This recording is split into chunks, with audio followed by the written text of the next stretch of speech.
수험생 여러분 안녕하십니까? 자, 여러분들 먼저 그동안 공부하시고 시험 치느라고 정말 수고 많으셨습니다. 자, 이제 와서 고민한들 당장 아무 소용도 없죠. 그래서 주사위는 이미 던져졌으니까 겸허하게 결과를 기다리시면 되겠는데요. 자, 이번 시험 참 한숨 많이 나오시죠? 자, 전반적으로 어려웠습니다. 많은 수험생들이 역대급이다 이런 말씀들을 많이 하십니다. 그래서 다른 두 과목도 굉장히 어려웠지만 그동안 저희들이 조금 전략 과목, 점수를 많이 맞을 수 있는 과목이다 해가지고 좀 안이하게, 좀 평이하게 이렇게 생각했던 이 우편 및 금융 상식조차도 약간 뒤통수를 친 기분이 들 겁니다. 자, 이번 우편 및 금융 상식은 생각보다 어려웠습니다. 전체 난이도를 상중하로 나누면 상에 속한다 이렇게 말씀드릴 수 있고요. 어떻게 보면 애초에 시험 볼 때부터 이 우편 및 금융상식의 난이도는 사실상 공무원 시험이기 때문에 이 정도 올해의 수준이 사실은 맞는데 그동안 그렇게 어렵지 않았기 때문에 이번에 수험생들이 그냥 그 정도 수준에 맞춰서 공부하신 분들은 굉장히 조금 좌절감을 맛본 게 아닌가 이렇게 생각됩니다. 그리고 전체적인 우편 및 금융상식의 내용을 한번 먼저 분석을 해보면요. 당연히 기존처럼 우편 상식 9문제, 금융 상식 9문제 해서 18문제, 그리고 영어 2문제 해서 총 20문제가 출제가 됐죠. 심지어 영어도 어려웠다고 그래요. 자, 어쨌든 우편 및 금융 상식의 18문제 중에 국내 우편이 6, 국제 우편이 3, 그리고 예금이 5, 보험이 4. 그래서 예년에 출제 비중과 거의 똑같습니다. 그래서 출제 비중은 거의 똑같았다 말씀드릴 수 있는데 이번 시험이 어려웠던 이유 중에 하나는 결국 디테일의 싸움이다 이렇게 볼 수 있어요. 그래서 우리가 일반적으로 암기하고 중요한 거 이런 거 공부하시면 됐는데 그동안은 어느 정도 해결이 됐는데 이번은 너무 디테일한 세부적인 것들을 좀 물어봤다. 그리고 또 하나는 말장난을 좀 많이 쳤다. 그래서 그냥 어렴풋이 한 맥락을 그냥 어렴풋이 암기했으면 좀 지문을 골라내는데 좀 어려움을 겪었다 이렇게 말씀드릴 수 있습니다. 자, 그럼 구체적으로 어떤 문제가 출제되는지 같이 한번 풀어보면서 이야기를 나눠보도록 하겠습니다. 자, 먼저 첫 번째는 우편 사업의 보호 규정에 나와 있어요. 우리 학습 자료에 제일 처음에 등장을 하죠. 그래서 옳은 것을 모두 골라라. 사실상 시험은요, 틀린 거 고르는 것보다 옳은 거 찾는 거, 심지어 옳은 거 모두 골라라, 또 틀린 거 개수가 몇 개냐, 맞는 개수가 몇 개냐, 이렇게 하면 시험이 어려워지거든요. 당연히 출제자 입장에서는 변별력이 높아진다고는 할 수가 있겠죠. 자, 그래서 보호 규정 굉장히 중요합니다. 자, 먼저 보시면 지방자치단체에서 발송하는 등기 우편물은 서신 독점의 대상이다. 자, 서신 독점은 이 권한이 누구한테 있는 겁니까? 국가에 있습니다. 무엇을 독점한다? 서신입니다. 그러니까 우리가 서신 독점의 대상이 되는 것과 예외적으로 안 되는 것, 이거를 구별하는 수가 있어야 된다는 거예요. 그래서 여러분들 예를 들면 내가 친구한테 책을 보낸다. 그럼 이거 우리가 우체국 가서 보내야 돼요? 아니면 택배회사 근처 편의점에서도 보낼 수 있잖아요. 이런 것들은 서신 독점 대상이 아니에요. 그래서 일단 서신이 독점인데 여기에 해당되지 않는 거. 그런데 또 이 지방자치단체에서 발송하는 등기 우편물은 서신 독점의 대상입니다. 이거 맞고요. 자, 맞고. 그 다음에 우편 업무를 위해서만 사용하는 물건은 압류가 금지되지만 제세공과금의 부과 대상이다. 자, 이거는 굉장히 쉽죠? 네, 우리 너무 잘 아는 겁니다. 압류도 금지되고 세금 부과도 면제된다고 했습니다. 그러니까 이거 틀렸고요. 자, 그 다음에 우편물 발송, 수취나 그 밖의 우편 이용에 관한 제한 능력자의 행위는 능력자가 행한 것으로 간주한다. 자, 제한 능력자에서 민법에서 행위 제한자들 있죠. 행위가 제한되는 자. 3대 행위 제한자. 미성년자, 피한정 후견인,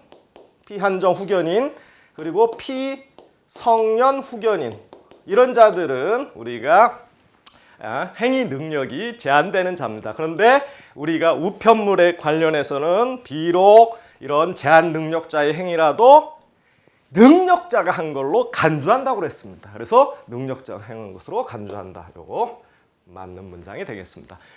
물론 여기에 의사, 판단 능력이 조금 결여된 상태. 예를 들면 지금 과음했어요. 뭐 엄청 술을 많이 마셨거나 뭐 이런 분들도 여기에 뭡니까 여기 제한 능력자에서 대상이 됩니다. 이것도 행위 능력자, 즉 능력자가 한 걸로 간주합니다. 학습 자료 보면 자세히 나와 있고요. 자, 다음에 상품 가격, 기능, 특성 등을 문자, 사진, 그림으로 인쇄한 16쪽 이상인 책자 형태의 상품 안내서 뭐 이런 거 일반적으로 카탈로그 뭐 이런 거겠죠. 그래서 이거는 서신 독점의 대상이다가 아니고 예외 항목에 나와 있어요. 서신 독점의 대상이 되는 것이 아닌 것들 해가지고 우리가 일반적으로 신문, 전기, 간행물, 뭐 책 이런 것들입니다. 그래서 이거 틀렸다. 그럼 맞는 거는 기역, 디귿 1번이 답이 되고요. 자, 다음 문제. 자, 사실상 이번 시험 문제가 어렵기는 했지만요. 이런 문제가 출제가 됐다는 건 이건 좀 오점이 아닌가 생각해요. 사실상 좋은 문제는 아닙니다. 왜냐하면 우편법 시행령에서 정한 기본통상 우편요금을 뭘 얘기하냐? 규격 맞추기거든요. 그래서 이거 우편법 시행령에 제 3조에 등장을 합니다. 3조에 등장하는데 이건 뭐 아는 분은 10초도 안 걸려서 해결하는 거고 모르는 분들은 결국은 찍겠죠. 마지막까지 고민하다가 자 이거는 3번입니다. 5g 추가 25g 이하인 규격 우편물의 일반 우편 요금이 기본 통상 우편 요금이라고 3조에 나와 있습니다. 자, 다음 문제 보겠습니다. 통상 우편물 접수 시 규격 외 요금을 징수한 우편물 개수로 오른 것. 자, 규격에 요금이 적용되는 것들이 다음 중 어떤 것이냐. 개수 다 찾아내는 거예요. 몇 개인지. 이런 문제가 어렵죠.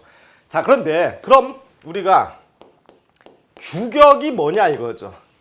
정해진 규격이 뭐냐. 그래서 여러분들 아마 그 학습 자료 11페이지인가에 나와 있을 텐데요. 이 두 가지의 규격들이 나와 있습니다.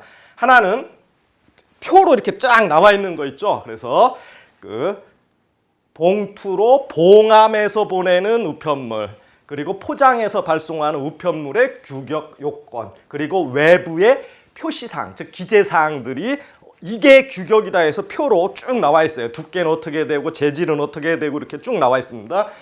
그게 표로 하나 나와 있고, 그 다음 이거는 이제 봉투, 봉함, 포장 그런 우편물 규격이 나와 있고요. 그 다음에는 우정사업본부에서 발행하는 우편엽서, 그러니까 관제 우편엽서죠. 그래서 우정사업본부에서 발행하는 우편엽서의 규격 요건이 나와 있어요. 우편엽서의 규격 요건이 나와 있는데 그 밑에 쭉 내려가서 읽으시다 보면 규격 외 요금을 정하는 게 뭐냐라고 딱 명시가 돼 있어요. 두 문장, 두 줄로. 규격 외는 이게 규격 외라는 거. 뭐냐? 이것과 이것의 그 표현하는 요걸 위반한 게 규격 외라는 거예요. 그렇죠? 그러니까 요 두 가지는 규격 조건인데 이것을 위반한 게 규격 외 우편물이기 때문에 규격 외 요금이 적용됩니다. 자, 먼저 보겠습니다. 봉투의 재질이 비닐인 우편물 아니죠. 재질은 뭐라고 했어요? 종이여야 됩니다. 종이. 그러니까 종이가 규격인데 이건 규격 외죠. 그러니까 이건 이제 규격 외 요금 징수하는 거 맞고요. 그 다음에 봉투를 봉할 때 접착제를 사용하는 거. 봉할 때는요. 풀이나 접착제를 사용해야 돼요. 우리가 흔히 호치켓이라고 하는 도드라진 거, 스테이플러라고 하나요? 그런 거 하면 안 돼요. 그러니까 접착제를 사용한 건 규격 우편물입니다. 규격 우편물. 그러니까 규격의 요금 적용하면 안 되겠죠. 아니고 수취인 우편번호를 5자리로 보이게 표시해야 된다고 나와 있어요. 그러니까 6자리니까 이것도 아니고요. 그 다음에 아니고가 아니고 요거는 규격이고 이게 규격 외니까 이제 규격 외 요금을 적용하는 거죠.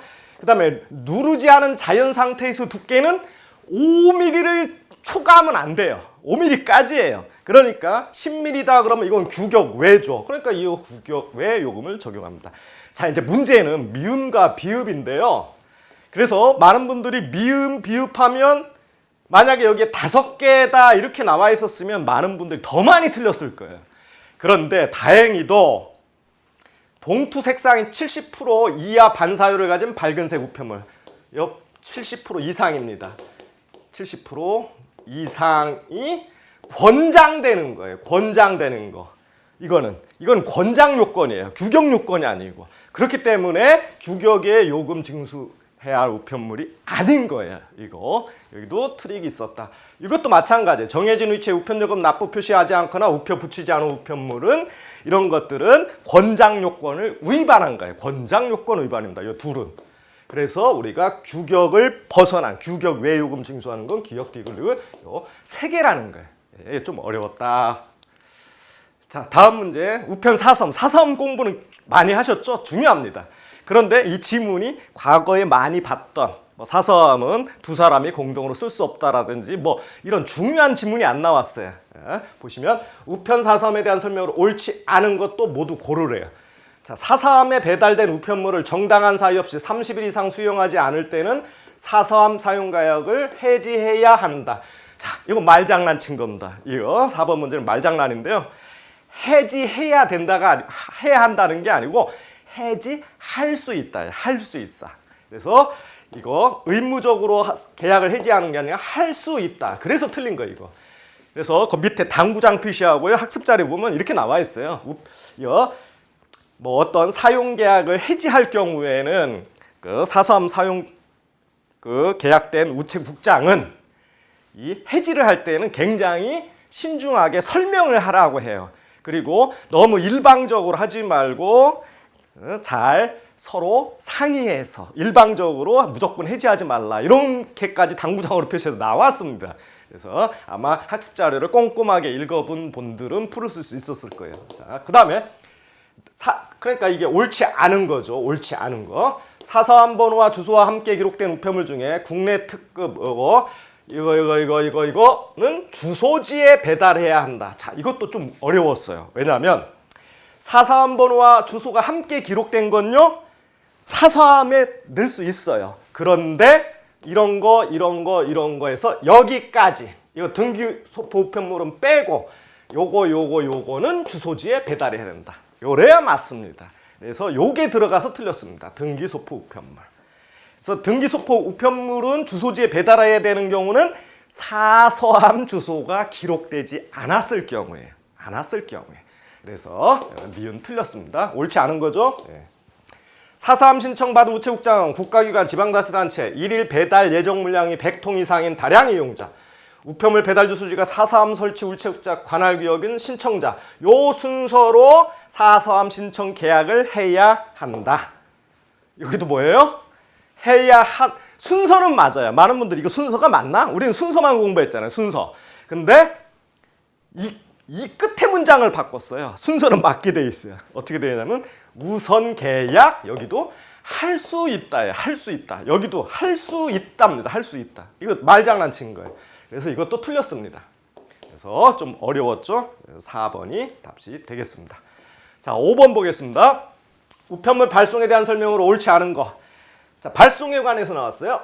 부가치급 우편물을 운송용기에 담을 때에는 책임자나 책임자가 지정하는 사람이 참관한다. 이거 맞죠? 맞고, 이거 맞고. 행선지별로 구분한 우편물을 효율적으로 운송하기 위하여 운송 거점에서 운송 용기를 서로 교환한다. 이거 맞고요. 등기 우편물을 발송할 때는 우편 물류 시스템으로 등기 우편물 배달증을 생성하고 생성된 배달증과 현품 수량을 확인한 후 발송한다. 자, 여기도 또 말장난 쳤어요.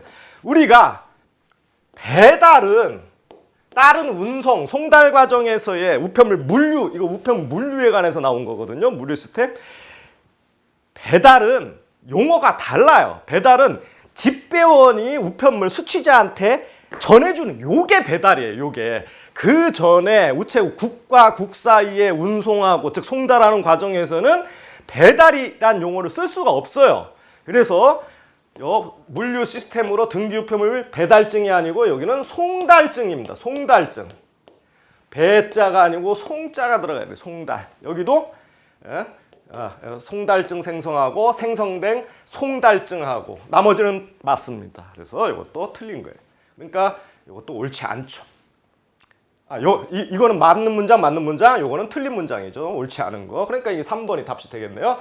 그 다음에 일반 우편물은 형태별로 분류하여 해당 우편 상자에 담되 우편 물량이 적을 때는 형태별로 묶어서 담고 운송용기의 국명표는 혼재 표시된 걸 사용한다. 이거 맞는 문장입니다. 그래서 3번만 틀렸다. 자, 이번 6번입니다. 우편물 운송에 대한 설명으로 옳은 거. 운송의 우선순위는 1순위, 2순위, 3순위로 구분된다. 기타 순위는 없습니다. 그래서 1번은 틀렸죠. 1순위는 우리가 당일 특급, 그리고 EMS, 이게 1순위고 2순위는 이길 특급, 그리고 그 다음에 뭐 등기 우편물, 그리고 국제 우편에서는 이제 항공 우편물이 2순위고 3순위는 우리 국내 우편물 같은 경우는 일반 우편물, 국제 우편물 같은 경우는 이제 선편으로 보내는 이런 것들이 3순위입니다. 어쨌든 1, 2, 3순위로만 나와져 있습니다. 그 다음에 이제 운송이 세 가지가 있죠. 정기 운송, 임시 운송, 특별 운송. 근데 여기 4번이 정기 운송입니다. 여기 4번이 정기 운송이에요. 그래서 우편물 안정적 수송을 위하여 우정사업본부장. 근데 이게 틀렸어요, 이게. 요 말을 또 바꿨어요. 그래서 우정사업본부장이 아니고 관할 지방우정청장.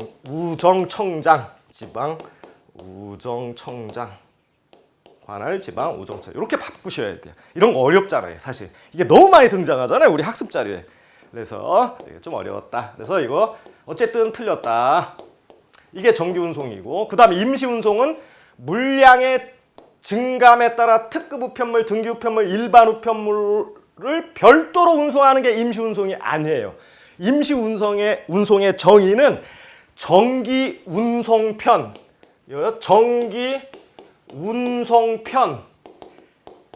이외의 방법으로 운송하는 겁니다. 그러니까 정기 운송편 이외의 방법으로 다른 운송 수단을 이용하는 것을 우리가 임시 운송이라고 합니다. 그래서 용어의 설명이, 운송의 설명이 잘못됐고요. 두 번째는 우편물이 일시적으로 폭주하는 경우 항공 이동을 위하여 운송하는 것. 이게 바로 특별 운송입니다. 그래서 2번은 제대로 설명이 됐죠. 그래서 2번만 맞게 되겠습니다. 자, 다음 문제. 이번은 이제 국제 우편물이네요. 국제 통상 우편물 종별 세부 내용에 대한 설명으로 옳은 거 찾는 겁니다. 또 우리가 국제 통상 우편물 7가지 종류 기억하십니까? 네.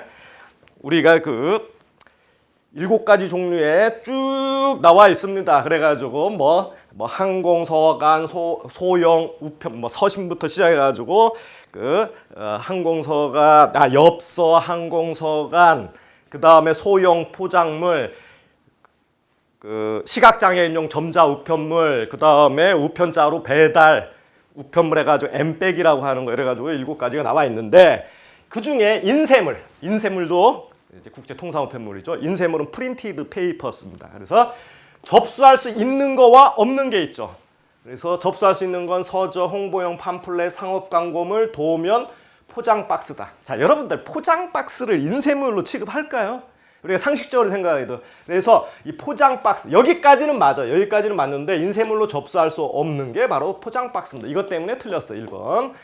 그 다음에 그림 엽서. 엽서 같은 경우는 앞면 윗부분에 우편 엽서를 뜻하는 단어를 영어나 프랑스어로 표시해야 된다. 어디가 틀렸어요? 우편 엽서는 반드시 표시해야 됩니다. 영어나 프랑스어로. 그런데 그림 엽서는 표시할 수도 있고 안 할 수도 있어요. 다른 언어로 할 수도 있어요. 그래서 반드시 표시해야 한다가 틀린 거예요. 우편 엽서의 경우는 예외입니다. 예외. 그래서 틀렸고. 세 번째, 특정인에게 보내는 통신문을 기록한 우편물이라든지 법규를 위반한 엽서, 법규를 위반한 항공서간, 이런 것들은 제가 아까 서신이라고 했는데 일반적으로 서장이라고 하죠. 서장, letters. 그래서 서장으로 취급한다. 그래서 서장에 해당되는 이런 것들이 맞습니다. 이거는 여러분들 뭐 위반했다 이래가지고 서장이 아니다 이렇게 판단할 건데, 분명히 서장의 내용에 이거는 서장으로 취급한다라고 확실하게 학습 자료에 나와 있습니다. 그래서 이게 3번이 맞습니다.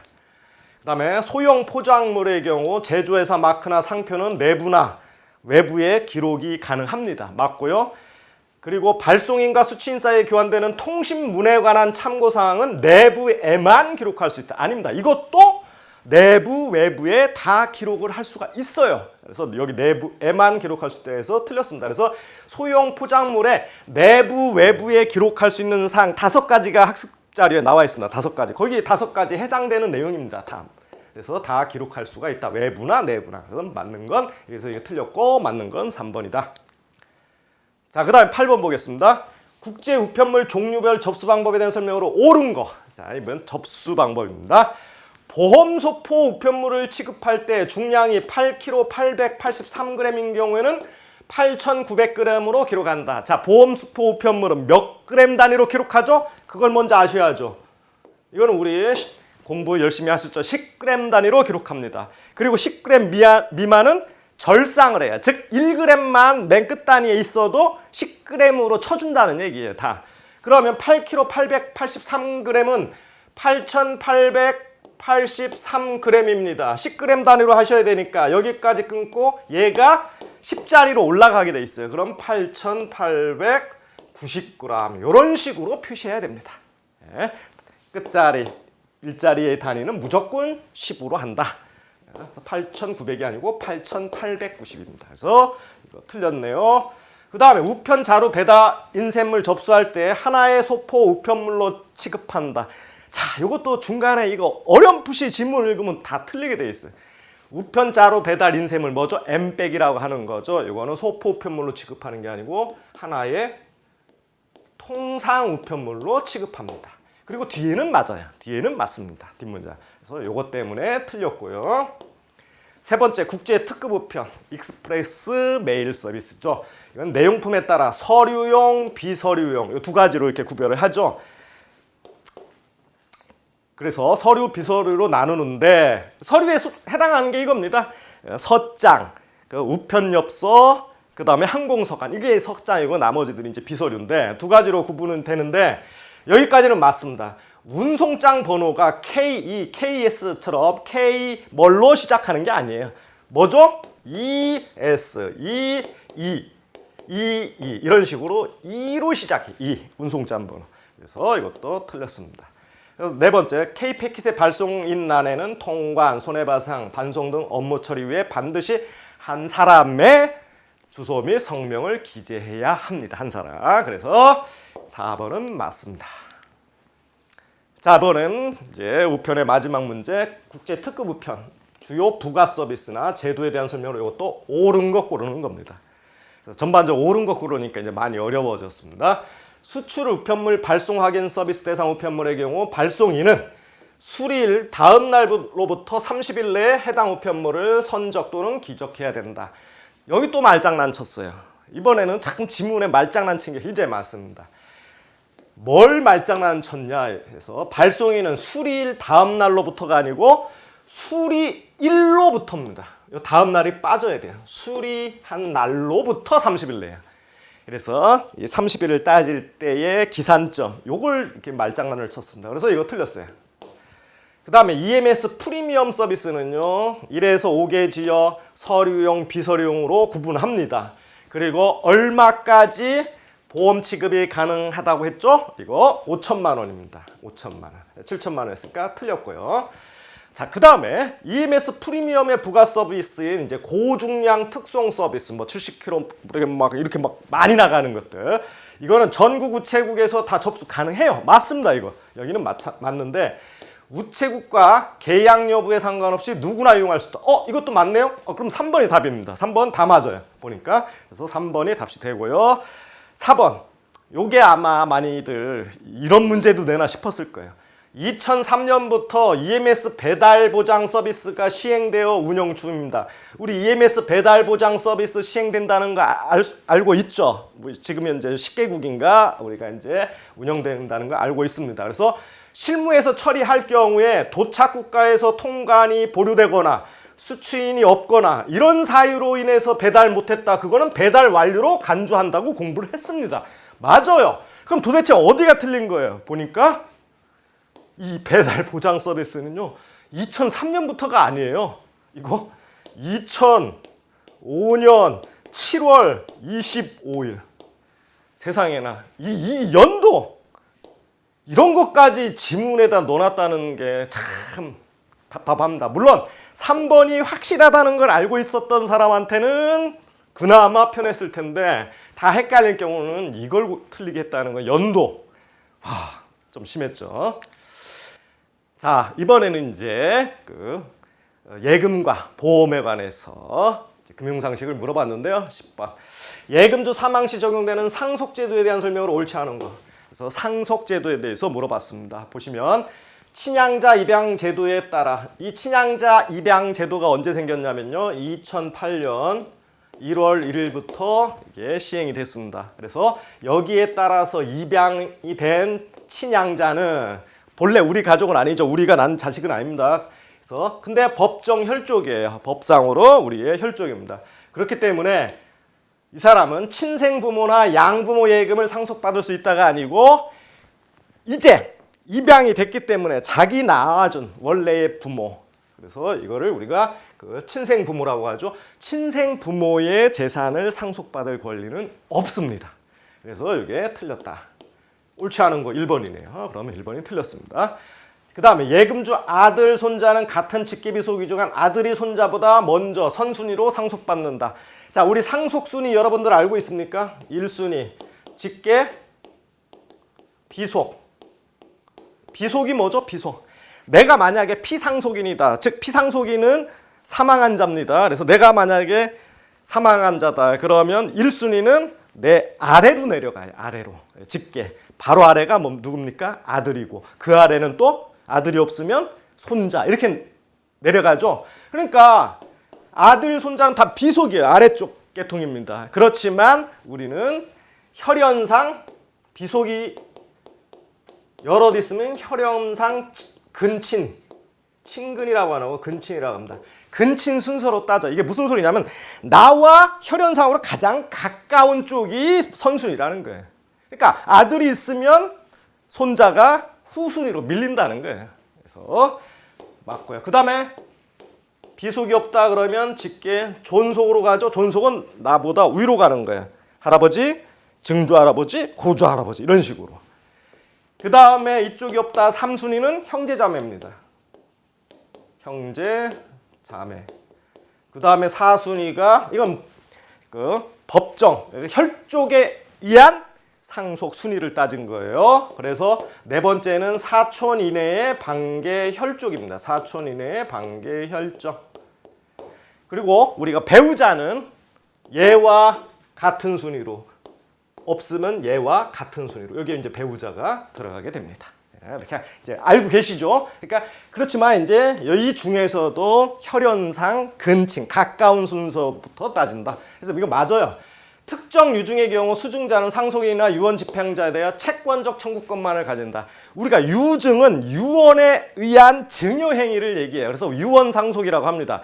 그럼 이때 재산을 받는 사람들이 수증자인데요. 수증은 특정 유증하고 여기 포괄 유증이 있어요. 두 가지가 있습니다. 차이점은 포괄 유증은 자산과 부채를 함께 받는 걸 우리가 포괄 유증이라고 하고요. 반면에 여기 특정 유증은 지정 유증이라고 해가지고 재산 중에 뭐만 딱 지정해서 받는 거예요. 그거만 딱 지정해서 받는 겁니다. 이때 상속인이나 유언 집행자에 대해서 채권적 청구권만을 받는다. 왜? 특정 유증을 받은 경우. 예를 들면 어느 대학교가 어느 분이 돌아가셨는데 재산을 아들한테 안 주고 유언을 했어요. 이 재산을 고려대학교 어디에다가 주겠다. 이러면 이게 그 건물 무슨 내가 갖고 있는 건물을 거기에다 주겠다. 이런 것들이 이제 특정 유증입니다. 그럴 때 그 받은 예를 들면 고려대학교는 상속이나 유언 집행자의 채권적 청구권만을 갖는다. 여기 또 민법 용어가 나와요. 채권적 청구권은 특정한 사람한테만 내가 권리를 주장하고 요구할 수 있는 거예요. 그래서 반면에 우리가 채권과 반대가 대비되는 게 물권이라고 해서 물권은요. 특정인한테만이 아니고 내가 그 물건을 지배하는 거예요. 그래서 배타적인 모든 권리를 다 갖는 게 물권입니다. 그래서 어쨌든 이런 특정 유증은 채권적 청구권만을 갖는다. 뭐 문장만 알아두시면 되고요. 그 다음에 협의 분할할 때 공동 상속인 중에 친권자와 미성년자가 있는 경우 미성년자에 대해 특별 대리인을 선임하여 미성년자를 대리하도록 해야 된다. 자, 우리가 재산 분할할 때는 유언에 의해서 분할하는 경우가 있고 여기처럼 협의에 의해서 분할을 하는 경우 있고 그것도 안 되면 마지막으로 심판에 의한 분할이 있어요. 어쨌든 협의 분할할 때 자, 상속인이 여러 명 있어요. 근데 부모님하고 미성년자 자식이 있어요. 그러면 이때 협의를 해야 되는데 미성년자는 아까 제한 능력자라고 했잖아요. 독자적으로 자기가 행위 능력을 할 수 있는 권한이 없어요. 그런 능력이 없습니다. 민법에서. 그러다 보니까 이제 친권자인 부모가 대리를 하죠.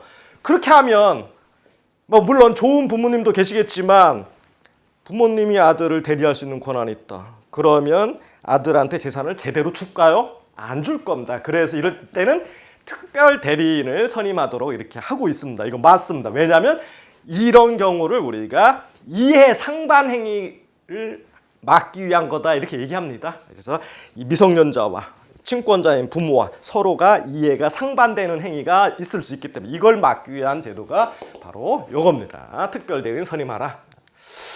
자, 그 다음에 금융투자 상품에 대해서 쭉 물어봤어요. 그래서 옳지 않은 거. 수입업자는 선물한 매입 계약을 통해 환율 변동에 따른 환 리스크를 해지할 수 있다.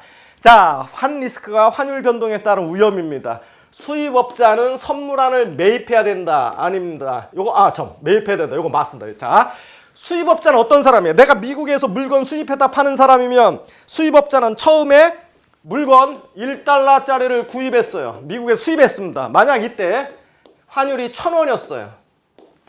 그런데 결제는 요때 하는 게 아니고 몇 달 뒤에 수입 대금을 결제한단 말이에요. 그럼 몇 달 뒤에 환율이 2,000원으로 올라가게 되면 이렇게 1달러 물건 수입했는데 2,000원 내야 돼요. 그러면 수입업자는 무슨 리스크가 있는 거예요? 환율 상승할 리스크가 있죠. 하락하는 건 좋죠. 하지만 상승 리스크가 있습니다. 그래서 환율이 상승할 경우를 대비하기 위해서는 위험을 회피해야 되는데 이게 해지예요. 그때 파생 상품을 통해서 해지를 하는데 선물안을 사야 돼요. 파는 게 아니고 미리 사놓는 계약입니다. 지금 요 현재 시점의 선물 환율로 미리 사놓는 계약이에요. 그래서 나중에 아무리 환율이 올라가더라도 원래 계약한 그 환율대로 달러로 사가지고 그 1달러만 여기 선물 환율은 일반적으로 이때 현물 환율보다 높습니다. 예를 들면 1,100원이면 이걸로 1달러 사서 1달러 보내주면 돼요. 만약 가만히 있었는데 2,000원 됐다? 그럼 2,000원 주고 사야 되잖아요. 달러를. 그래서 어쨌든 수입업자는 환율 상승 리스크가 있기 때문에 해지를 하기 위해서는 선물안을 매입해야 됩니다. 반면에 수출업자는 환율 하락 위험이 있어요. 돈 받는 사람이기 때문에 달러를 받는 사람이기 때문에 그래서 수출업자는 선물안 매도 계약을 통해서 해지를 해야 됩니다. 이거 어쨌든 맞아요. 투자자의 원본 결손하게 대한 불법 행위로 인한 손해 여부를 입증해야 되는 책임, 입증 책임 누구한테 있다? 우리 금융 소비자는 일반적으로 불리한 입장이다 보니까 대부분이 누구한테 책임을 네가 입증해라? 금융투자업자한테 있습니다. 그래서 2번은 맞고요. 자, 여기 이제 옵션이 하나 등장했는데 풋옵션의 경우 기초자산 가격이 행사 가격 이하로 하락함에 따라 매수자의 이익과 매도자의 손실이 무한정으로 커질 수 있다. 자, 옵션이 나와 있는데 옵션 콜옵션과 풋옵션 두 가지가 있죠. 콜옵션, 풋옵션. 콜옵션은요. 행사 가격으로 정해진 가격, 행사 가격으로 살 수 있는 권리예요. 살 권리입니다. 살 수 있는 권리고 풋옵션은 행사 가격, 요 행사 가격으로 팔 권리야. 아무리 가격이 올라가더라도 즉 그걸 기초자산이라고 하는데 기초자산 가격이 아무리 올라가더라도 나는 정해진 가격, 행사 가격으로 그 상품을 살 수 있어요. 그게 콜옵션입니다. 콜옵션 누가 권리가 있다? 매수자한테 권리가 있는 거예요. 매수자 다. 팔 권리, 풋옵션, 매수자한테 권리가 있는 겁니다. 그러니까 풋옵션의 경우 기초자산 가격이 행사 가격으로 떨어져. 자, 예를 들면 기초자산이 만약에 달러라고 봅시다. 달러 가격이 행사 가격 이하로 즉 뭐 행사 가격이 1달러에 1,000원이다. 이 밑으로 떨어지면 떨어질수록 풋옵션 행사자들은 원래 풋옵션을 소유한 자는 팔 권리를 갖고 있잖아. 미리 정한 환율로, 미리 정한 가격으로. 그러니까 내가 1,000원짜리 물건을 애초에 500원에 아니 500원이 아니라 그냥 1,000원이라고 해봅시다. 1,000원에 팔 수 있는 권리를 가졌어요. 1,000원에 팔 수 있는 권리를 갖습니다. 권리를 가졌는데 나중에 이 물건이 500원으로 떨어졌어요. 그러면 나는 어떻게 해요? 풋옵션을 산 사람들 같은 경우는 권리를 쓰겠죠. 나 얼마에 판다? 나 지금 이거 아무리 500원으로 떨어져서 나한테 무슨 권리가 있어요? 행사 가격은 1,000원에 팔 수 있는 권리가 있어요. 그러니까 떨어질수록 유리한 거예요. 그래서 풋옵션의 경우 기존 가격 행사 가격으로 하락함에 따라 풋옵션 매수자는 이익을 봅니다. 반면에 그것을 옵션, 권리를 판 사람은 계속 손해보겠죠. 그래서 매도자 손실이 무한정으로 커질 수 있습니다. 네, 이거 옵션 모르는 분들은 좀 어려울 수 있습니다. 맞고요. 그 다음에 상장 지수 증권 ETN이라고 해요. 익스체인지 트레이드 노트는 외부 수탁기관에 위탁되기 때문에 발행기관의 신용 위험이 없고 거래소에 상장되어 실시간으로 매매가 이루어진다. 자, 이게 일단 틀렸습니다. 틀렸는데 요것과 유사한 게 ETN, ETF가 있습니다. 자, 앞에 ET는 뭐냐면 Exchange Traded야. 즉 거래소에서 거래되는 증권이다 이런 뜻이에요. 근데 ETF는 펀드예요. 펀드. 그래서 요거를 사게 되면 우리가 펀드에 가입하는 거예요. 펀드에 가입한다는 건 상장지수 집합투자증권을 사는 거예요. 반면에 익스체인지 트레이드 노트는 증권사에서 발행하는 요거는 파생결합증권이라고 합니다. 파생결합증권.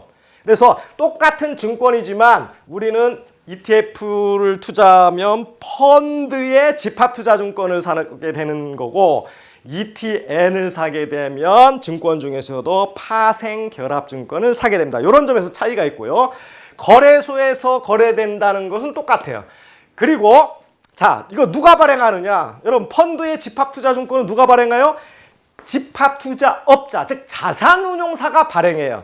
그런데 그 발행해가지고 돈 들어오는 건 수탁기관에 맡겨요. 전문 수탁기관에. 그러니까 위험이 없어요. 그래서 그 발행한 기관에 대한 위험은 없습니다. 반면에 ETN은 누가 발행하냐면 증권사에서 발행해요. 증권사에서 발행하다 보니까 그리고 증권사가 다 관리를 하다 보니까 증권사가 만약에 잘못되면 돈을 받을 수가 없어요. 그래서 여기 ETN은 외부 수탁기관 뭐 어쩌고저쩌고 하는 게 아니고 여기를 ETF로 바꿔주셔야 되겠습니다. 예. 그래서 좀 어려운 문제였다. 자, 그 다음에 A씨의 2018년 기속 금융소득 현황이 다음과 같을 때 종합소득 산출세액으로 오른 거. 자, 이것도 좀 어려웠습니다. 우리가 일반적으로 이거 뭐 대충 세율만 보고 이렇게 대충 넘어갔었는데 이거를 실제 계산하는 문제가 나왔어요. 자, 그럼 일단 금융소득, 종합소득 산출세액이 얼마냐 할 때 금융소득 종합과세를 이제 제도를 아셔야 되는데 금융소득은 이자소득하고 배당소득을 금융소득이라고 합니다. 자, 2천만 원을 기준금액이 2천만 원, 2천만 원을 초과하게 되면 초과하는 금액에 대해서는 종합과세를 하게 돼 있어요. 다른 소득과 합쳐서. 근데 다른 소득은 지문에 안 나와 있습니다. 보시면 이거 이자소득이에요. 이자소득이고 요거 배당소득이고요. 요것도 이자소득이고 요거 배당소득입니다. 그러니까 이게 지문에 나와 있는 게 전부 다 이자소득과 배당소득이에요. 그런데 여기서 중요한 거. 모든 이자소득, 배당소득이 다 종합과세 되는 건 아니에요. 여기서 분리과세 되는 소득하고 그 비과세 되는 소득은 빼줘야 돼. 이게 또 이제 시험에서는 어려웠던 거예요. 비과세 되는 게 어떤 거냐. 자, 보시면 우리사주 배당금하고요. 농업회사법인 출자금으로부터 받는 배당금. 요거는 배당소득이긴 한데 비과세예요. 비과세. 그러니까 종합소득 산출세액 할 때 과표, 즉 소득으로 안 들어가요.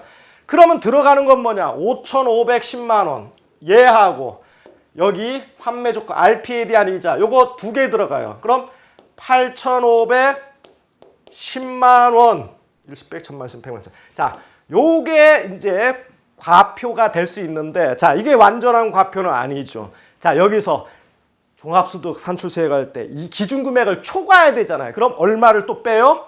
2천만 원을 빼게 되죠. 그럼 6,510만 원. 자, 이게 과표가 되는데 여기서 공제받는 금액이 있으면 그걸 또 빼셔야 돼요. 공제받는 금액 얼마냐? 510만 원이 있습니다. 그래서 이 510만 원을 빼면 이게 6천만 원이 되겠습니다. 과표가 6천만 원이 되는 거죠.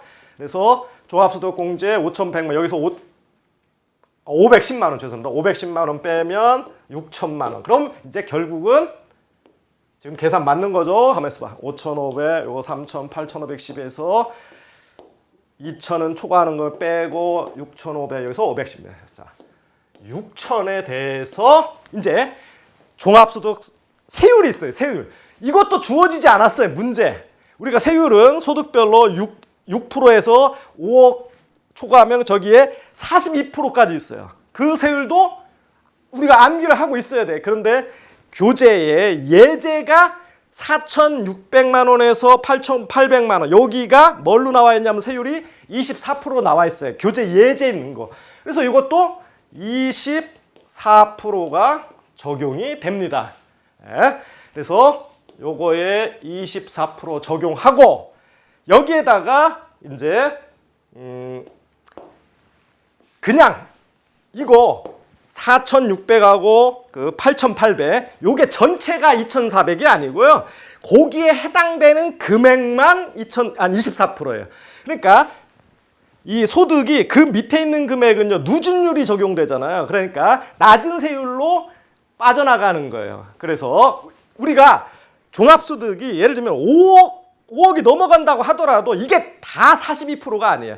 이 밑에 금액은 낮은 세율로 차착차착 빼나가는 거예요. 그것을 계산해 주는 게 누진 공제액입니다. 그래서 여기서 522만 원. 522만 원 맞나요? 그래서 요거를 빼주게 됩니다. 그래서 이렇게 해 가지고 계산을 하고 여기서 또 끝나면 안 돼요.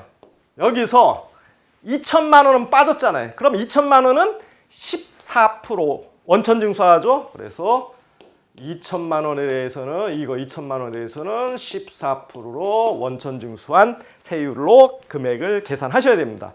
그러면 64, 24, 6, 22, 1,440에서 522만 원 빼면 뭐 900 얼마 나오겠죠? 거기다 14%면 이게 280 얼마 이렇게 쭉 나올 겁니다. 그죠?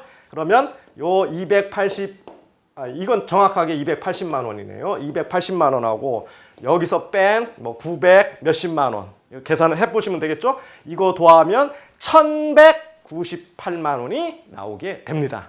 그래서 여러분들 해설서에 있는 자세히 설명이 되어 있는데요. 그래서 이렇게 좀 복잡한 과정을 겪어야 돼요. 그래서 여러분들이 종합소득 과세, 그 금융소득 종합과세를 자세히 알고 있어야 되고 실제 연습을 좀 필요로 합니다. 그 다음에 이 비과세되는 소득이 뭔지 이거 빠지는 거, 그 다음에 세율 이것까지도 완벽하게 이해를 하고 있어야 된다는 거. 그리고 이 금액하고요, 여기 사실상 그 다음에 절차는 뭐 필요도 없는데 이 금액하고요, 우리 그냥 그 전체 금액 이렇게 뭐 2천만 원 빼고 이런 게 아니고 전체 8,510만 원에서 510만 원, 8천만 원에 대해서 14%인가요? 아니, 14%. 이걸로 계산한 금액하고를 또 비교를 해요. 그래서 둘 중에 높은 금액으로 세금을 내게 됩니다. 그럼 높은 금액이 바로 요게 나올 겁니다. 그래서 이게 2번이 답이 돼요. 그래서 복잡한 과정을 좀 겪습니다. 자, 그 다음에 우체국 예금 상품 체크카드에 대한 설명으로 옳은 거 모두 골라라. 예금하고 체크카드를 이제 같이 넣어놨어요. 그래서 법인용 체크카드의 현금 이출금 기능은 개인 사업자 하나에 선택 가능하다. 맞습니다. 이거. 그 다음에 우체국 소상공인 정기예금은 노란우산 공제에 가입하거나 신용카드 가맹점 결제계좌 약정하면 우대금리 제공한다. 우대금리 제공하는데요. 노란우산 공제에 가입하면 우대금리 제공합니다. 근데 이 뒤에는 틀렸어요. 뭐냐면 요구불 예금의 그 실적, 잔고 실적에 따라서 우대금리 제공하는 거예요. 그래서 이 부분을 여러분들이 맞추기가 좀 어려웠을 거예요. 그래서 이건 틀렸습니다. 그 다음에 이것도 좀 까다로웠을 거예요. 우체국 스마트 퍼즐 적금, 우체국 2포인트 적금, 스마트 정기예금, 2포스트 예금은 우체국 창구를 통한 가입이 불가능하다라고 나와 있는데 우리 이런 것들은 이제 통장 발행이 안 되죠. 그래서 대부분 인터넷 뱅킹이나 스마트폰 뱅킹으로 가입을 합니다. 그런데 이 포스트뱅크 예금 같은 경우는 이거는 요금을 즉 수시 입출금이 자유로운 예금이에요. 그래서 이런 것들은 인터넷 뱅킹이나 스마트폰 뱅킹으로 가입하는 건 당연히 되고 우체국 창구를 통해서도 가입이 됩니다. 이거. 그래서 요 디귿 틀렸습니다. 네 번째 우체국 포미 체크카드 이것도 또 어려웠을 거예요. 싱글족 맞춤 혜택 카드 맞고요. 교통기능은 후불이 적용되고요. 맞고요. 점자카드는 발급이 안 되고요. 맞고요. 해외에서 사용이 가능한 카드입니다. 맞습니다. 이거 아무리 학습자료 막 뒤져봐도 안 나올 거예요. 어떻게 나오냐? 여러분 체크카드 쪽에 이 체크카드 종류별로 쭉 나열하고 여기 교통기능 해서 뭐 O, X, X 뭐 O 뭐는 되고 뭐는 해서 카드별로 쭉 표가 나와 있어요. 표가. 이 표가 여기에 이제 포미 체크카드는 여기 교통기능 하면 여기 동그라미 쳐 있고 후불 동그라미 그다음에 해외 사용 동그라미 뭐 이렇게. 그래서 그다음에 점자카드 발급 X. 이 표에 OX를 갖고 그 중에 하나를 물어본 거예요. 그래서 사실상 좀 어려웠습니다. 이거는. 그래서 이거 어쨌든 이거 맞습니다. 맞는 건 기억 리얼 4번이 답이 되고요. 자, 14번 보겠습니다. 예금자 보호법이 정한 예금보험제도에 대한 설명으로 옳은 것은 요거는 이제 비교적 쉬웠습니다. 우리 많이 강조를 했기 때문에. 은행, 보험회사, 종금사, 수협은행, 외국은행, 국내 지점은 보호대상 금융회사입니다. 그래서 요거 맞죠. 그 다음에 외화예금, 양도성 예금 등서, 환매조건부 채권, 주택청약저축은 비보금융상품이다. 자, 요 뒤쪽은 비보금융상품이 맞는데 외화예금은요 예금자 보호를 합니다. 그래서 요게 틀린 거예요. 요게. 그래서 2번 틀렸고요. 서울시가 시중은행에 가입한 정기예금 1억 원은 5천만 원 한도 내에서 예금자 보호를 받는다. 예금자 보호법상 보호 한도는 5천만 원 맞아요. 원금과 이자를 포함해서 5천만 원인데 이렇게 공공기관, 국가나 지방자치단체, 그 다음에 뭐 한국은행, 그 다음에 부보금융기관, 금감원, 예금보험공사 이런 데서 가입한 건 보호 안 해요. 지들이 알아서 잘할 거니까. 그래서 보호 받는다가 아니고 받지 못한다. 그 다음에 금융회사가 예금을 지급할 수 없게 되면 이 예금자 보호법 누가 주는 거예요? 예금자 보호법은 예금보험공사가 주는 거예요. 그래서 여기 금융감독원이 대신해서 예금 지급하는 공적보험제도 이게 금융감독원이 아니고 예금보험공사다. 그래서 4번도 틀렸고요. 맞는 건 1번 뿐이게 되겠습니다. 자, 이번에 보험상품이 등장했어요. 옳은 거. 무배당 플러스 연금보험과 우체국 연금저축보험의 연금 개시 나이는 만 55세부터이다. 플러스 연금보험은요. 연금 개시 나이가 55세에서 70세고요. 연금저축보험의 연금 개시 나이는 55세에서 80세입니다. 자, 개시 나이가 55세입니다. 그래서 딱 보면 맞는 것 같은데 이것도 말장난 친 거예요. 보시면 만 55세부터죠. 근데 우체국 플러스 연금보험은요. 그냥 55세부터예요. 그냥. 그런데 우체국 연금저축보험은요. 만으로 따져요. 그래서 이 연금저축보험은 만 55세예요. 얘는 그냥 55세입니다. 이거 만자. 이거는 맞고 이거는 틀려요. 그냥 55세예요. 이런 말장난을 친 겁니다. 이거 틀렸어요. 무배당 우체국 생애 맞춤보험의 경우 임신 24주에 태아는 주계약의 가입 대상. 임신 사실이 확인이 된 태아는요. 주계약은 가입 가능해요. 생애 맞춤보험 같은 경우. 근데 무배당 선천 이상 특약의 타입 2는 가입 대상이 아니다. 맞습니다. 왜? 이 특약은요. 태아 23주까지예요. 23주 이내에 해야 돼요. 이거를 초과하면 가입이 안 돼요. 그러니까 24주에 태어나 여기 특약은 23주까지니까 1주가 초과된 거예요. 그래서 가입 대상이 아닙니다. 특약은. 그럼 맞습니다. 이거. 세 번째 무배당 우체 간편가입 건강보험 갱신형의 경우 주계약은 종신까지 갱신이 가능합니다. 여기까지 맞아요. 근데 특약은 100세까지 갱신 가능하다가 아니고 우리가 특약 같은 경우 일반적으로 사망보장이요 80세까지 가능하기 때문에 80세 이상부터는 갱신이 안 되는 겁니다. 사망보장이 딱 80세까지밖에 안 되기 때문에. 그래서 이거 80세까지라고 이렇게 고쳐주셔야 되고. 그래서 이거 틀렸고요. 네 번째 무배당 우체국 든든한 종신보험은요 보험기간 중에 계약이 해지되면 예정 해약 환급금은 1종이 2종보다 적다. 자, 아무리 눈을 뜨고 쳐다봐도 틀린 게 없어요. 우리는 1종, 2종 구별했죠. 그 다음에 1종이 해약금을 적게 주니까 당연히 보험료 싸다. 이런 것만 봤어요. 근데 아무리 봐도 없어. 근데 어디를 틀렸어요? 바로 여기입니다. 보험 기간 중에 계약이 해지될 경우가 아니고 보험료 납입하는 기간 중이랍니다. 보험료 납입 기간 중이에요. 그래서 보험 기간 중 이게 틀린 겁니다. 그래서 4번도 틀렸다. 맞는 건 2번입니다. 자, 16번 보겠습니다. 우체국 보험의 계약 유지에 대한 설명으로 옳은 겁니다. 피보험자는 해지된 날로부터 3년 내에 채신관서가 정한 절차에 따라 계약의 부활 청약을 할 수 있다. 부활은 청약은 누가 하는 거죠? 여기 다 이제 누가 하느냐 이런 것들 다 고쳤어요. 피보험자가 아니고 계약자가 하는 거죠. 계약자. 그래서 이 문장도 틀렸고요. 두 번째 질문. 보험 계약자가 보험 수익자를 변경할 때는 보험금 지급 사유가 발생하기 전에 변경 전에 보험 수익자의 동의를 받아야 된다. 누구 동의 받아야 돼요? 계약 수익자 변경할 때는 수익자 동의가 아니고 피보험자의 동의를 받아야 됩니다. 피보험자. 그래서 틀렸고. 세 번째, 보험료 자동 대출의 납입 기간은 최초 자동 대출 납입일로부터 1년을 최고 한도로 합니다. 그리고 그 이후에는 보험 계약자가 재신청을 해야 된다. 요거 맞는 문장이 되고요. 네 번째, 보험 계약자가 고의로 보험금 지급 사유를 발생시켰다 그러면 채신관서는 그 사실을 안 날로부터 1개월 내에 계약을 해지할 수 있으며 책임 준비금을 보험 계약자에게 지급한다. 어디가 틀렸죠? 책임 준비금 지급하는 게 아니고 이때는 해약 환급금을 지급합니다. 해약 환급금. 그래서 언뜻 보면 쉽지만 문장 하나하나를 뜯어볼 때는 좀 어려웠을 거예요. 그래서 이것도 틀렸다. 맞는 건 3번이다. 자, 17번. 우체국 예금 보험에 관한 법률 시행규칙에서 정한 우체국 보험에 대한 설명으로 옳은 겁니다.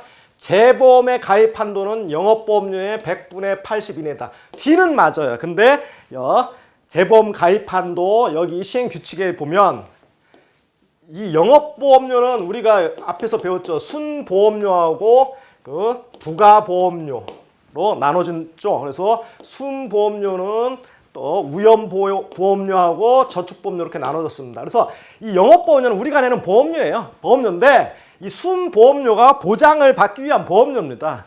요거는 다 포함되지는 않습니다. 그래서 우리 재보험에 가입 한도는요. 위험 보장하는 보험료의 100분의 80 이내라 이렇게 나와 있어요. 위험 보장을 위한 보험료의 100분의 80. 그래서 틀린 거고요. 두 번째, 우체국 보험의 종류에는 보장성 보험, 저축성 보험, 연금보험. 우리 여기까지 배웠잖아요. 단체보험 아니다. 그래서 이거 틀렸고요. 계약 보험금 한도는 보험 종류별로 피보험자 1인당 5천만 원이 아니고 4천만 원. 이거는 뭐 누구나 다 공부를 해서 알 수 있을 겁니다. 그 다음에 세액공제, 이것도 틀렸고요. 세액공제 혜택이 없는 연금보험의 최초 연금액은 피보험자 1인당 1년에 900만 원 이하이다. 이게 맞는 문장이 되겠습니다. 4번이 답이다. 자, 마지막 문제입니다. 우체국 보험 상품의 보험 세제에 대한 설명으로 옳은 거. 이 세제도 조금 까다로웠어요. 조금 까다로웠는데 자, 보시면 보험 세제는요. 일단 보장성 보험 같은 경우는 세액공제 받죠. 세액공제. 세액공제 받고 저축성 보험의 보험 차익. 즉 내가 낸 보험료와 나중에 받는 돈 이것의 차이가 이자소득입니다. 그래서 저축성 보험의 보험 차익은 원칙적으로 과세를 합니다. 과세를 하는데 이자소득으로 과세를 하는데 예외적으로 과세를 하지 않는 경우가 이렇게 쭉 나와 있고요. 뭐 10년 이상의 만기까지 기간이 뭐 10년 이상이고 쭉쭉 나와 있어요. 자, 그 다음에 이제 연금보험입니다. 자, 이렇게 나와 있는데 무배당 어깨동무보험, 보장성 보험의 세액공제는요. 납입금액의 12%를 세액공제 해줘요. 한도는 100만 원까지입니다. 그런데 여기서 예외가 또 하나 있죠. 장애인 전용보험인 경우 이 무배당 어깨동무보험이 장애인 전용보험입니다. 장애인 전용보험은 15%를 공제하는데 한도는 똑같아요. 100만 원. 그래서 100만 원 한도 내에서 연간 납입보험료의 12%가 아니고 15%입니다. 그래서 틀린 거예요. 1번은 틀렸고 두 번째 무배당 그린 보너스 저축보험 이건 저축성 보험이죠. 그래서 이건 이제 원칙적으로 보험 차익에 대한 과세를 하는데 보험 계약자나 피보험자, 보험 수익자가 동일해야지 월 적립성 저축성 보험의 비과세를 받을 수 있다. 여기에 비과세 요건들이 여러 가지가 쭉 나와 있어요. 비과세 받는 요건 중에. 그 중에 보험 계약자, 피보험자, 보험 수익자가 동일해야 되는 건 이거 연금보험입니다. 연금보험. 연금으로 받을 때에 해당돼요. 월 적립식으로 낼 때는 만기가 10년 이상이고 적립하는 기간이 5년 이상으로 매달 내셔야 돼요. 그래서 만기 10년 이상, 적립기간 5년 이상. 그래서 그때 요런 조건은 필요 없어요. 요런 조건은. 이거는 연금으로 받을 때입니다. 연금. 그래서 적립식으로 할 때는 아까 제가 말씀드린 만기까지는 10년 이상, 적립기간은 5년 이상. 그래서 요거 틀렸고요. 그 다음에 무배당 파워 적립보험은 자 이것도 이제 저축성보험인데요. 보험기간이 10년. 자 10년인 경우 자 그래서 여기 상품에 가보면 보험기간이 10년인 경우에는 적립기간이 5년으로 나와 있을 거예요. 그러니까 5년 이상의 요건이 채워지죠. 그러니까 납입기간은 보험 종류에 관계없이 월 적립식 저축보험의 비과세 요건 납입기간을 충족하는 겁니다. 이 상품의 스펙이 보험기간이 10년인 경우 납입기간은 5년으로 월 단위로 납입할 수 하도록 돼 있기 때문에 그래서 3번이 맞습니다. 이거 맞고 그 다음에 무배당 우체국 연금보험에 가입한 65세 연금 소득자입니다. 이때는 종신연금형으로 받을 때는 연금소득에 대해 적용되는 세율은 종신연금형을 기준으로 한다. 자, 이 연금으로 받을 때는 이제 받을 때 낮은 세율로 부과하죠. 그래서 70세 미만이다. 그러면 5.5%. 70세 이상이고 80세 미만이다. 그러면 4.4%. 그 다음에 80세 이상이다. 그러면 3.3%. 그래서 3.3에서 이거 지방소득세 포함한 거예요. 3.3에서 5.5% 이렇게 이제 연금 받을 때 세금을 매기는데 이 무조건 여기 보세요. 65세 연금 소득자가 종신연금으로 받는다. 자, 종신연금으로 받을 때는 이 종신연금형 세율이 따로 있어요. 이건 4.4%입니다. 나이와 상관없이 종신연금은 4.4%예요. 요거는 연금 일반적으로 받을 때의 나이에 따른 세율이에요. 그러면 이때 우체국 연금보험에 가입한 65세 연금소득자가 종신연금으로 연금을 받는다. 그러면 이때 받는 건 종신연금을 기준으로 한다가 아니고 둘 중에 낮은 걸로 하는 거예요. 둘 중에 낮은 세율을 적용한다. 이래야 맞아요. 이래야 정확하게. 그래서 무조건 종신연금형 세율 적용하는 게 아니고 연금 수급자의 나이에 따라서 3.3에서 5.5%가 적용되고 두 개 다 만약에 충족이 된다 그러면 낮은 세율 이렇게 적용한다. 이런 식으로 기술이 돼야 맞는 겁니다. 그래서 어쨌든 틀렸습니다. 좀 까다로웠습니다. 자, 이렇게 해가지고 저희들이 이제 이번에 기출문제를 이렇게 풀어봤는데요. 우리 좀 어려웠습니다. 대체적으로. 그런데 이 어렵다는 건요. 나만 어려운 게 아니에요. 상대적입니다. 우리 상대평가잖아요. 그래서 모두 다 어려운 겁니다. 아마 평균에서 분명히 떨어질 거고요. 여러분들 너무 기죽지 마시고 겸허하게 결과를 기다려 보시면 좋겠습니다. 자, 여러분 수고 많이 하셨습니다. 감사합니다.